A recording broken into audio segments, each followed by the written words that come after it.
All right,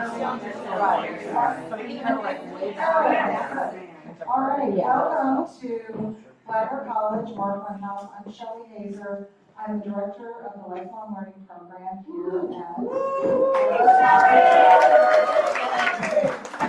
Thank you for coming, and this closes out our speaker series with the Historical Society and Lifelong Learning. Couldn't think of a better speaker than Dr. Tom Graham to lead this wonderful talk tonight on the history of Flagler College. And Megan Altis, the director of the St. Augustine Historical Society, is going to come up and introduce Dr. Graham for us.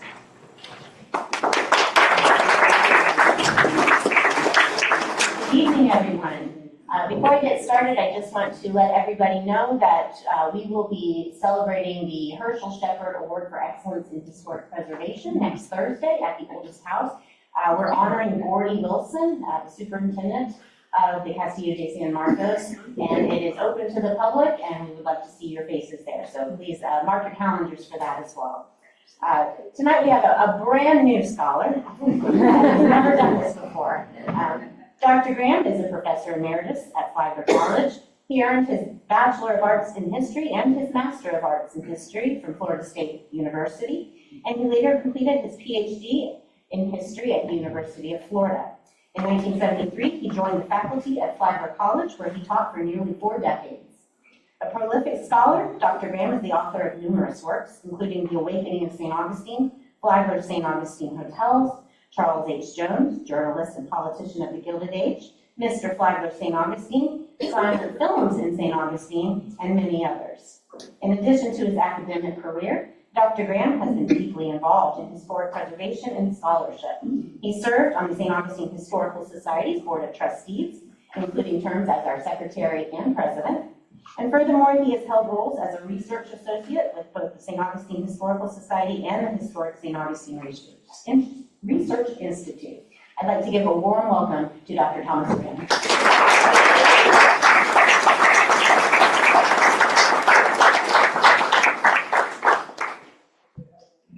Thank you, Megan.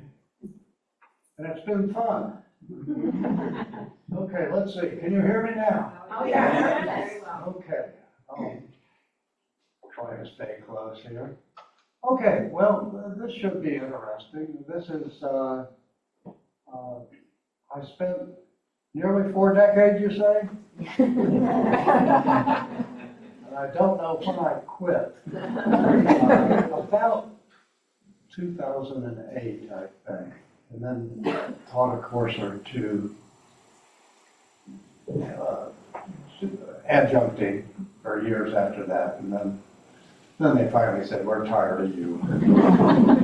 So anyway, and then when the college celebrated its 50th anniversary, President Hebert asked me and Leslie Keyes to do a 50th anniversary book, and there it is.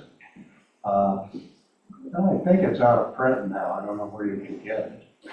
It's, but anyway, we have a copy at the Historical Society Library. Okay.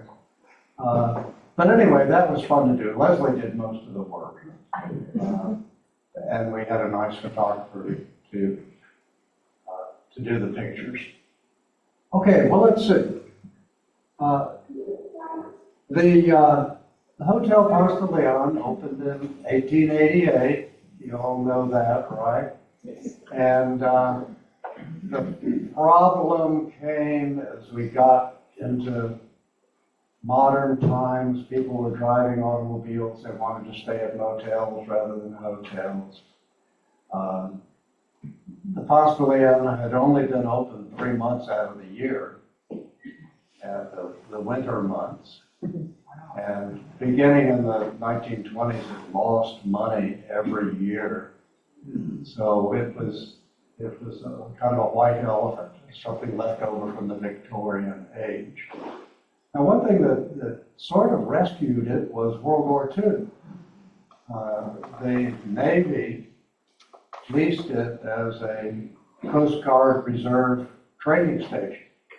So instead of losing money every year. The US government paid the hotel company several tens of thousands of dollars every year to use it as a training station. So we had, instead of millionaires and women in elegant gowns, we had Coast Guard boots staying in the Ponce de Leon. All the furniture was moved out, packed away in the Alcazar across the street, and bunk beds went into the rooms, and long mess tables. So the atmosphere changed quite dramatically in Hotel Ponce de Leon.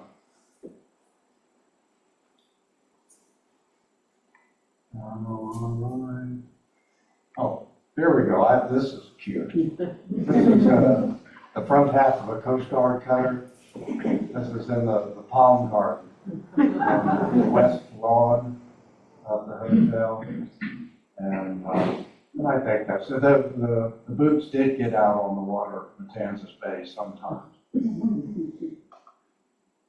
And another thing that the Coast Guard, a legacy for the building, was the shower facility, because the bathrooms in the hotel, they were totally inadequate for hundreds of sweaty sailors. So they built this shower facility that you can see was at the back of the hotel. And that became one of the significant landmarks at the west side of what's going to be Flagler College for a long time. And just to show you how you can never know what, I was walking by with my camera one time when I wanted to take a picture of Enzo Torcoletti's VW. And so I took this picture. And it turns out, I think this is the one and only picture anybody has of the Coast Guard shower.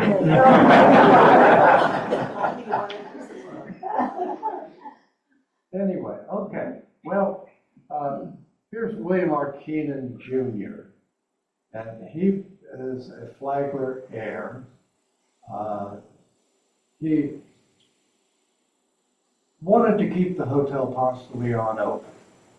He and his wife and some of the relatives would come down every year for the winter season.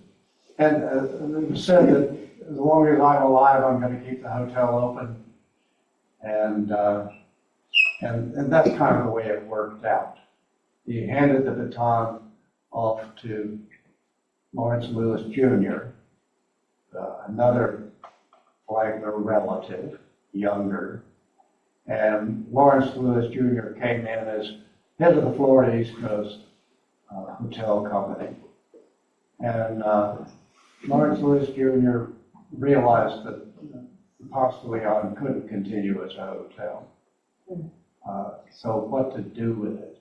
Now, he happened to be in Palm Beach and ran into Ed and Roy Carlson, two brothers who were the administrators, president and vice president of Mount Ida College in Massachusetts. And they were in Palm Beach looking for a place to establish a winter adjunct facility for Mount Ida College. And Lawrence Lewis said, Palm Beach, how about St. Augustine? So he worked out a deal with the Carlson brothers to turn the Hotel Ponce de Leon over to the Carlsons. One of the requirements was that the college would be called Flagler College. Excuse me, I've got a cough.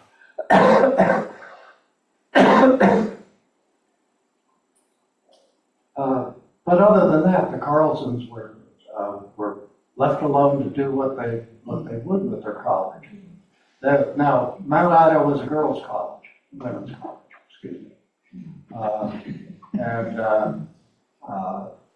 and that's what they wanted to continue here. One of the things they did that I thought was significant, the Henry Flagler statue had originally been over here at Railroad Park, where the fire station is right now. And then it was moved, you can see here, over in front of the Alcazar building. And then when Flagler College started, the statue was moved over to where it is right now, in front of the Ponce de Leon building. Okay, so, really, you laugh?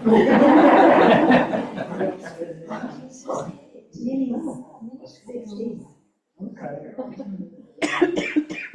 But there's some of the early students. September 1968, the hotel had closed in the winter of '67, and in '68 it opened as Flagler College. With a plywood arc over the door there, painted black with Flagler College and red and gold painted on it. And the women who moved in found that essentially the place still looked like a hotel. Same furniture, plus drywood termites. Kind of the same upholstery. One good thing was every room had a telephone. So, okay, not bad. And when I came here, that's pretty much what it looked like. The furniture was still the same. My office was up on the 3rd floor. I had my own semi-private bathroom. That was pretty cool. And a lion's head. No, I don't have a lion's head couch in the picture here, but one of the standard upholstered couches.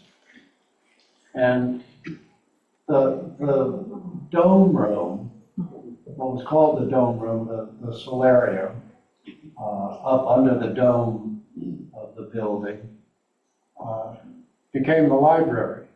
And here we can see some of the young ladies sitting on what had been a circle in the floor in hotel days, so that light from the dome would come all the way down into the rotunda.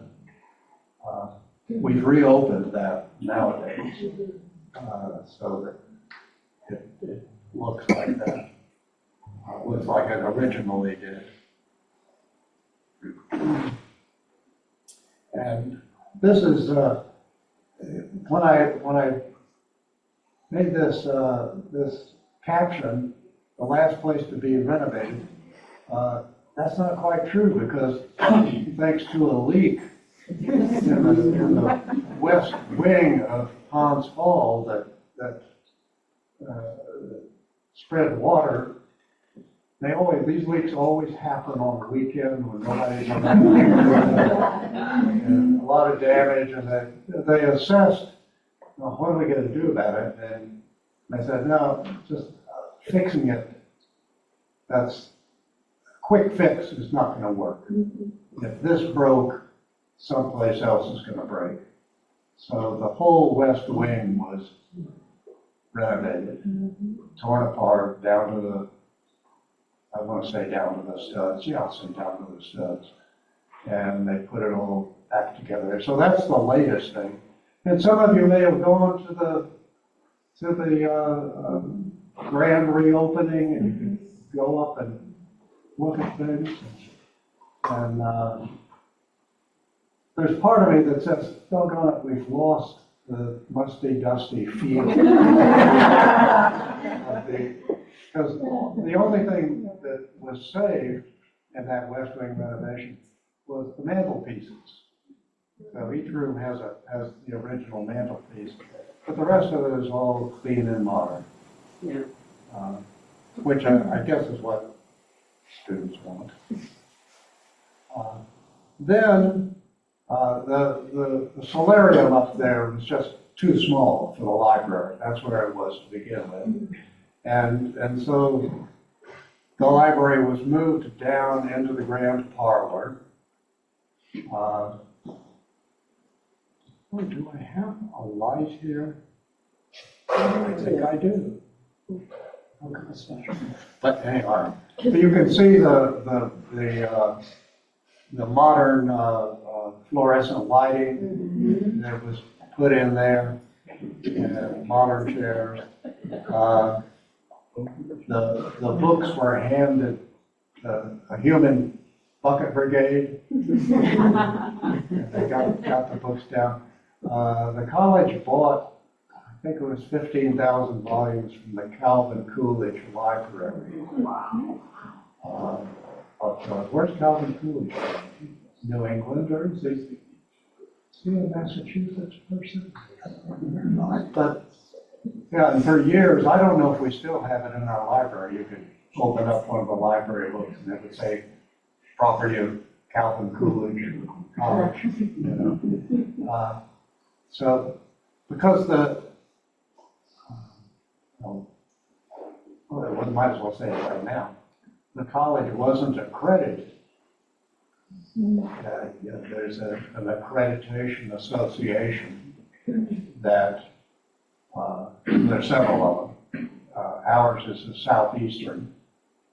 And it basically gives its seal of approval to a college or university, says that it meets certain standards.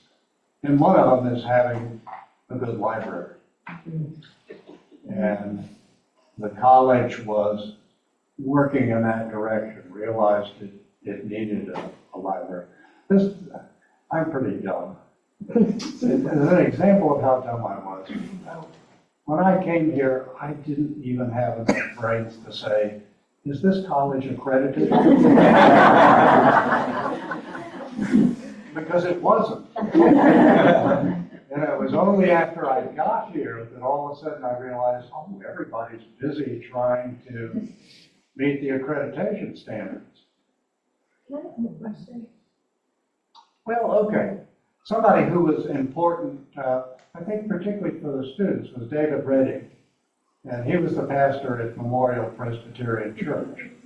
And in the earliest days, Flagler College and Memorial Presbyterian had a close relationship, partly because of Redding, and some of the women students would go to Memorial Presbyterian, and the college would have convocations in the church, because that was an auditorium that was convenient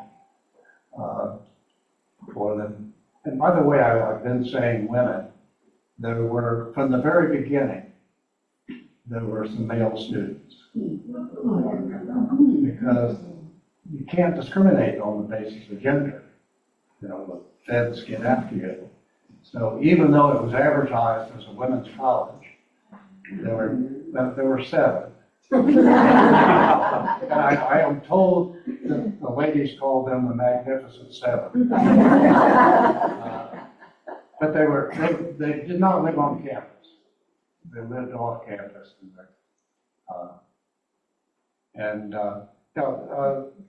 And Redding was a nationally known writer and pastor. So he led a bit of credence to New Flagler College. Well, okay. The winter of 1970, the college had a crisis. Enrollment was falling. Enrollment was fewer than 200 students. And there was a rumor went around that the college was going to fold. It wasn't going to reopen in January of 1970. And the students said, we don't want to, we've invested 2 years of our lives already in this college. We don't want it to fail. And some of them went to Pastor Redding and said, you need to help us with this. Well, there were some of the people on the faculty. Bob Carberry was one of them. Tom Rayner was one of them, theater arts professor. Bob Carberry was the dean. And Lawrence Lewis was up in Virginia, and he called somebody, it might have been Carberry, and said, "What the hell's going on down there?" And they said, the Carlsons just aren't holding it together. Roy would go back and forth from Massachusetts to St. Augustine. He was a part-time president, and that just wasn't working. And so what happens is you get a situation where Carberry is fired, and Carberry says, "No, you can't fire me, I just quit." And Rayner quit too. A couple of other faculty people quit. Lawrence Lewis said, "Okay, it was time to get serious." And so he came down, took a room at the Ponce de Leon Motor Lodge. Oh, I miss that. And the golf course out there. Yeah. You can tell, you're really old when you give directions by where things used to be. And he talked to people and said, let's get this. And some of the students, it's the 60s, and you have student activists and things, and the students said the Carlsons have got to go. And so actually they went peacefully. Carlson said, "Okay, we'll leave." and Lawrence Lewis had to take over. We had Frank Harold. Frank Harold was an important man here in town, a banker, and sort of a substantial citizen. And he took over as temporary chancellor, or something like that. He was given a title to try to figure out what to do. We had John Bailey, another substantial man here in town, and a few other of the leading citizens who had liked the idea of Flagler College. For years, they had been saying, the Ponce de Leon isn't working. We need something else. And they were delighted to have the Carlsons bring Flagler College in. And so local businessmen wanted to save Flagler College. Well, they interviewed, I don't know, half a dozen people. But the people who were doing the interviewing, the board of directors, who tended to be local businessmen types, and I don't know, are we going to be stereotypical? Sure. What is a Southern businessman, banker? What kind of values is he going to have? And a lot of them looked at the people who were coming in and said, these people look too much like the Carlsons. They looked like New England intellectuals. And then, partly by luck, Charlie LaPrade was president of what was then St. John's Community College. Said, you need to check out Bill Proctor, because they played football together. And so they brought Bill Proctor in, and the local businessman liked him. 6'2", crew cut, football coach. He was different. And they said, this guy may be able to come in and take over. And problem was, Proctor had a very good job. He was dean of students at what was then Florida Tech, is now the University of Central Florida. And so was he going to leave a good job with the state university system for a college that was on the brink of failure? And he thought about it, but one of his old mentors over at FSU said, here's a chance. Here's an opportunity for you. You can get on the ground floor. You can build something. You can be president of a college. And that turned the tables. And Bill Proctor came in as president, and he saved the college. He lived right here in Markland with his wife and his 2 kids. I understand that there's a bullet hole somewhere where he dispatched a rat. Pretty much, this house was